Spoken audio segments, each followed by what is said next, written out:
मित्रांनो, हा आहे आपला पहिला व्लॉग. तर शेवटपर्यंत पहा कुठे आणि कसे गेलं हे सर्व याच्यामध्ये सांगितले आहे. तर आम्ही चाललो आता प्रयागराज. नागपूर ते प्रयागराज होती आमची डायरेक्ट ट्रेन. ही ट्रेन आम्हाला पोहोचणार होती रात्री 12 वाजता. तर आम्ही पोचलो आता प्रयागराज स्टेशन ते महाकुंभच्या मेन गेटपर्यंत आम्ही आलो ऑटोने. तर इथून 2 किलोमीटर संगम आहे मित्रांनो. तर चला मग दाखवतो तुम्हाला संगम.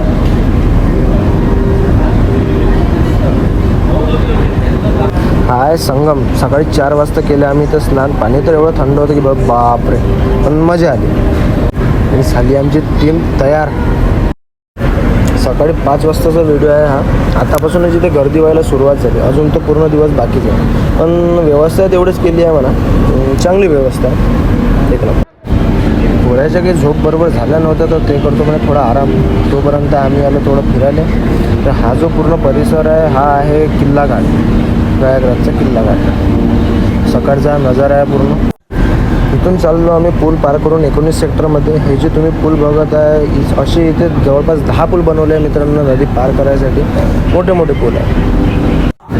तुम्हाला कुंभमध्ये प्रत्येक जागी पिण्याचे पाणी, वॉशरूम, नळची व्यवस्था केलेली आहे. मग बघितलं मी 5 पायांची गौमाता. लगेच पोरांचा कॉल आला दर्शनासाठी जायला लागते म्हणे. झाला म्हणे आराम. पण निघालो आम्ही दर्शनासाठी बडी हनुमान. इथली मूर्ती जमिनीच्या तळभागापासून 6 फूट आतमध्ये लेटलेल्या स्थितीमध्ये आहे. स्नान केल्यानंतर इथले दर्शन करणे म्हणजे पूर्ण दर्शन मानले जाते. आणि ही मूर्ती लेटलेल्या परिस्थितीमध्ये असण्याचं कारण हे आहे की लंका विजयानंतर येताना हनुमान दादाला विश्रांतीची गरज होती. सीतामातेच्या आज्ञेनुसार त्यांनी संगमच्या बाजूला आराम केला. तर त्या स्थितीमध्ये त्यांची मूर्ती इथे आहे असं म्हटलं जाते. नंतर गेलो आपण जगदीश भगवान मंदिरमध्ये.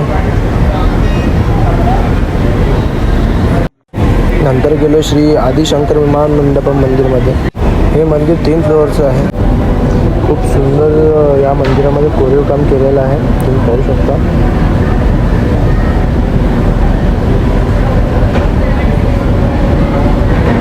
आणि ते 3ही फ्लोअरवर वेगवेगळ्या मूर्त्या आहेत मित्रांनो.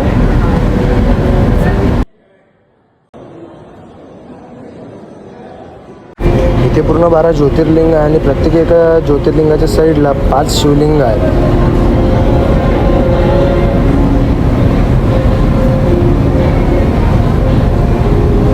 सगळ्यात वरच्या मजल्यावर आहेत मोठी शिवलिंग. हे आहे बाहेरचं लूक. इथून दिसतं पूर्ण मंदिरचा बाहेरचा लूक. आपण पाहू शकतो तुम्ही. इथून दिसते पूर्ण महाकुंभचा एरिया. नजर संपते पण टेंड नाही. आणि हा फक्त एकच सेक्टर आहे, असे अजून 23 सेक्टर आहे. 35 किलोमीटरच्या एरियामध्ये हा महाकुंभ बनवला आहे. आणि एक सेक्टर हा 1.5 किलोमीटरचा आहे. तुम्ही पाहू शकता हे पूर्ण हा व्यवस्थाने जबरदस्त केलं आहे. एवढी व्यवस्था करणं म्हटलं म्हणजे मजाची गोष्ट थोडी आहे भाऊ. नंतर गेलो अक्षयवटकडे. ह्याच्या आतमध्ये वडाचं झाड आणि पातालपुरी मंदिर आहे. बाहेरून तर हा एक पूर्ण किल्लाच आहे. हे तुम्ही स्टॉप करून वाचून घ्या. अक्षयवटबद्दल माहिती आहे. आणि हे आहे ते अक्षयवट जे की अमर आहे. हे चित्र समुद्र मंथनाच्या युद्धाचे असुरांनी देवांसोबत अमृतसाठी केले होते युद्ध. हे आहे पातालपुरी मंदिर. पातालपुरी मंदिरात गेल्यावर इथे सर्व देवांच्या मूर्तींची स्थापना केलेली होती. सर्वच देव.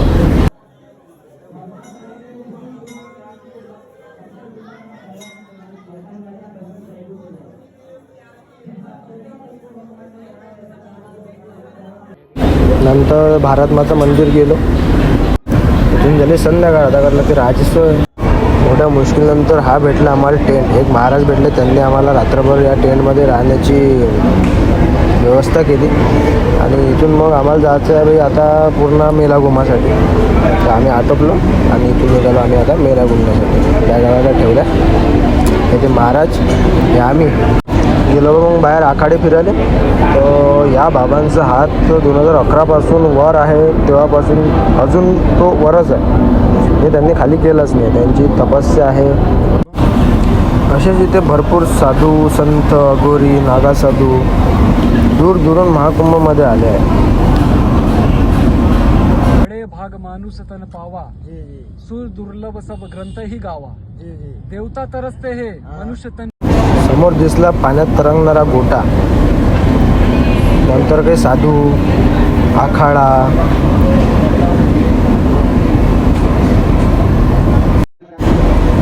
हा आहे मोठाचा हवन. आपल्याकडे असते एक होम, इकडे होमच होम आहे. दिवसभर फिरल्यानंतर 5 वाजता गेलो त्रिवेणी संगम डुबकी मारायला. इथे बोटने जावं लागते. 3 नद्यांचा संगम आहे, गंगा, यमुना, सरस्वती. पण सरस्वती नदी मात्र ही अदृश्य झालेली आहे. स्नान केले आणि गेलो रामबाग स्टेशन. रामबाग स्टेशनवरून वाराणसी बाय ट्रेनने गेलो मित्र. 3 ते 4 तासाचा प्रवास आहे. प्रयागराजवरून वाराणसी जाण्यासाठी दिवसभरातून भरपूर ट्रेन आहे. वाराणसीमध्ये गेली रूम, दिवसभर केला आराम आणि मग चाललो आम्ही आता रात्री फिरायसाठी.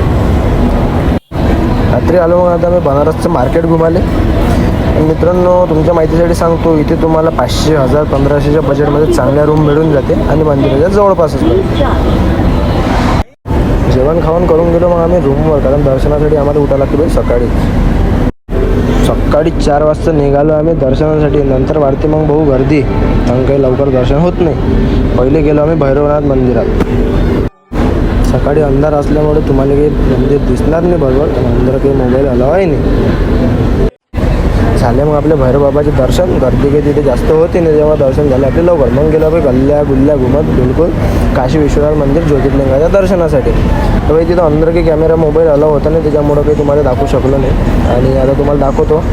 तिथं आम्हाला लागले 2 तास दर्शनासाठी. इथून लागते लाईन, सकाळची वेळ आहे त्याच्यामुळं गर्दी कमी आहे. पण लॉकर मोबाईलमध्ये लॉकरमध्ये ठेवले की इथून लाईन लागते आणि आमचे पोट टेक. दुपारून गेलो मग आपण पूर्ण घाट फिरायसाठी. बनारसचे घाट म्हणजे शांतता आणि मनाची शांतता. मन पूर्ण रिलॅक्स होते. फक्त येऊन वेळ द्यायला लागते मित्रांनो. इथले घाट पूर्ण एका रांगेत आहे. टोटल 84 म्हणजे 84 घाट आहे मित्रांनो. इथल्या भिंतीवर एवढं सुंदर रंगवलं आहे की खूपच छान, एक नंबर भिंत रंगवलं आहे. समोर गेलो आपण मग दिसलं आपल्याला या पूल तर एवढा खतरनाक आहेत का तुम्ही पाहू शकता. वरून भाई चालल्या गाड्या आणि त्याच्या खालून चालली ट्रेन. बिन खतरनाकच नाही, पण मी आता भाई पहिल्यांदा पाहिला रे बा. मग आलो आपण नमो घाटवर. नमो घाट म्हणजे इकडचा लास्टमधला शेवटचा घाट. आणि इथचं कॉरिडॉर एवढं छान बनवलेलं आहे म्हणजे तो फोटो व्हिडिओ तर एका समोर मनही शांत राहील. इथे गेले आपण जेट स्कीची राईड, याच्यात तर लय मजा आली. मग वाजले 5, केली बोट आणि पोट्टे बामो. ये हमारे पोट्टे, ये हमारे अमरावती के पब्लिक, क्या बोलती जनता.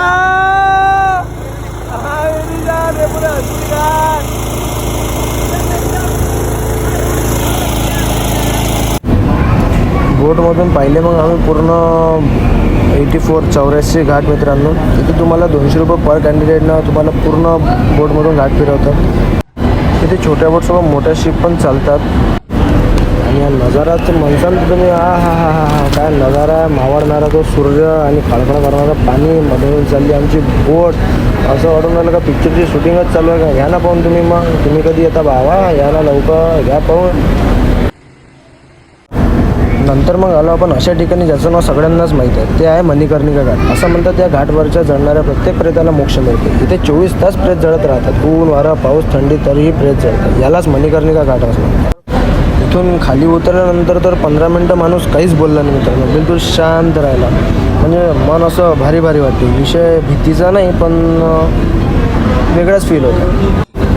नंतर आलो संध्याकाळच्या गंगा आरतीसाठी. या आरतीसाठी खूप भीड असते.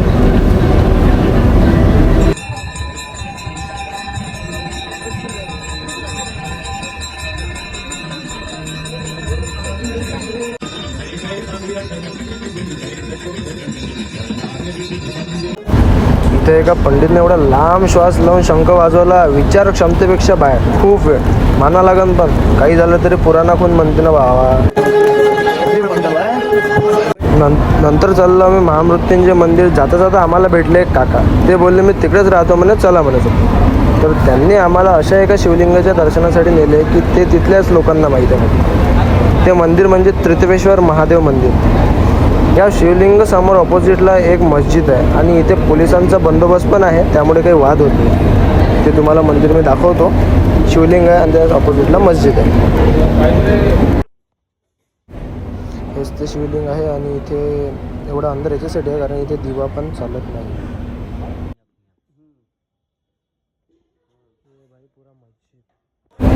त्यानंतर आलो महामृत्युंजय महादेव मंदिर. इथे दर्शन केले. या मंदिरात मध्ये जे विहीर आहे त्या विहिरीचे वैशिष्ट्य म्हणजे विहिरीला 7 पाणी काढायचे खिराडे आहे आणि 7 खिराड्यांमधले पाणी हे वेगवेगळे लागते, पण विहीर मात्र एकच आहे. आणि या सलग या 45 दिवस या विहिरीचे पाणी तुम्ही पिले तर तुमच्या पोटांपासून होणाऱ्या बिमाऱ्याला तुम्हाला सुटका मिळेल आणि बिमाऱ्या होणार नाही. सोबतच याचा फायदा हा बागेश्वर महाराजांनी सुद्धा सांगितलेला आहे मित्रांनो. महामृत्युंजय मंदिरमधील विहीर. मग गेलो व पोट्याला घेऊन याची बनारसची फेमस चाट खाले काशी चाट भंडारामध्ये. इमानदारीनं मित्रांनो इथली टेस्ट एकदम भारी होती. गर्दी एवढी होती की पूर्ण रोड जाम होता. टमाटर चाट म्हटलं म्हणजे इथले एकच नंबर आवडले आपल्याला. खरंच एक नंबर, सगळ्यात चाट एक नंबर होता. हा इथला रेड बोर्ड आहे, पाहून घ्या. मग निघालो आम्ही वाराणसी स्टेशनवरून अयोध्येसाठी रात्रीच्या ट्रेनने. 4 तासाचा रूट आहे हा, काही जास्त दूर नाही. हॅलो ना मग अयोध्या जंक्शनले. अरे बोट्यो, जय श्रीराम. पोचलो ना मग सकाळी अयोध्या जंक्शनले. इथं एवढा कोहरा होता रे बा, काय सांगू. असं वाटत होतं का ढगात आम्ही गेलो का ढगा खाली आले. थंडीच्या मानानं कोहरा खूप जास्त आहे. काय सांगू तुम्हाला, पांढरे दूरचा माणूस तर दिसेच नाही. मग पहिले गेले आम्ही रूम आणि घेतल्या चांगल्या झोपा. रात्री निघालो फिरायला. म्हटलं पहिले हनुमानगडीचं दर्शन घेऊन घ्या बा म्हटलं. मग आलो आम्ही हनुमानगडीला. थोडी गर्दी होती पण दर्शन झालं.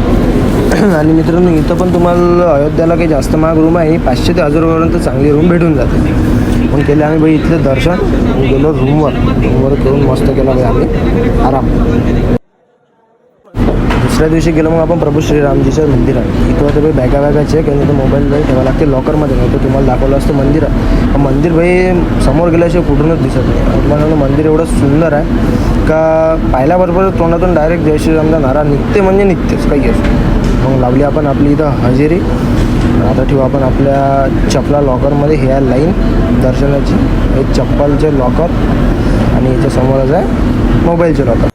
राम मंदिरचे दर्शन झाल्यावर आलो आम्ही दशरथ महाराज का राजमहल पाहण्यासाठी. हे पण खूप छान आहे. हे बाहेरचा व्ह्यू आहे आणि हा आतमधला व्ह्यू आहे. आतमधली पण तुम्ही पाहू शकता. खूप सुंदर आहे आणि इथल्या मूर्ती पण छान आहे. या मूर्ती आहे. आपले पोट्टे मोबाईल दिसला का हातवर. हे कनक भवन. कनक भवनमध्ये गेलो, कनक भवन बघितलं. मला कनक भवन पण छान होतं आणि इथे दर्शन करतो म्हटलं पण बहुतेक इथे साज चालू होता मूर्ती, त्याच्यामुळे पडदे लागलेले होते. मग इथून चाललो आता आपण रामकी पेढीवर. तो होता 22 जानेवारी निमित्त डीजे दिसल्यावर पोट्टा ऐकते का मग दाखवूनच देतं ना अमरावतीचे म्हणून. आम्ही गेलो नादाला तर सगळे साईडले. विषय गंभीर आहे. मग पुरा धांगडते का घ्या पाहून. नाचणं झाल्यावर पोचलो मग आम्ही रामकी पेढीवर. हा आहे रात्रीचा व्ह्यू. सकाळी इथे लोक स्नान करतात रामकी पेढीवर. त्याच रात्री होती मग आमची रिटर्नची ट्रेन अयोध्या ते नागपूरसाठी. मित्रांनो या ट्रिपमध्ये आपण 2 दिवस राहिलो प्रयागराज, 3 दिवस बनारस आणि 2 दिवस राहिलो अयोध्याला. तर असा झाला आमचा टूर. तुम्ही पण जा करून या. आणि हा आम्हाला लागलेला पूर्ण खर्च आहे. तर एवढे दिवस जेवण, नाश्ता, पाणी, चहा याचा लागलेला आम्हाला खर्च आहे पूर्ण हा 11,000 रुपये पर पर्सन आले. 1100 रुपये आणि टोटल येणे जाणे, ऑटो, बोट वगैरे पूर्ण फिरायचा खर्च आला. तिकीटचा आम्हाला टोटल 16,850 पर पर्सन, 1645 रुपये. आणि टोटल एवढे दिवस लागलेला रूम, टेंटचा राहायचा खर्च 8,950 पर पर्सन, 995 रुपये. पूर्ण टोटल खर्च आला मित्रांनो या ट्रिपसाठी आम्हाला सगळ्यांना 36,800 पर पर्सन, 3680. आणि बाकी खर्च पकडा 1500 इकडे तिकडे प्रसाद हे ते. आता तर तुमच्यावर डिपेंड करते काय. आता म्हणजे 5-6 हजारात पूर्ण ट्रिप होतं. तर कधी जाता मग तुम्ही. आणि असा आपला टूर. तर अशाच व्हिडिओ आपली येत राहणार. अशा व्हिडिओसाठी आम्हाला करा सबस्क्राईब, लाईक, शेअर. तर ध्यानात असू द्या. मग भेटू. मग हा आपला पहिलाच ब्लॉग होता आणि कसा वाटला आहे कमेंटमध्ये नक्की सांगा. जय श्रीराम.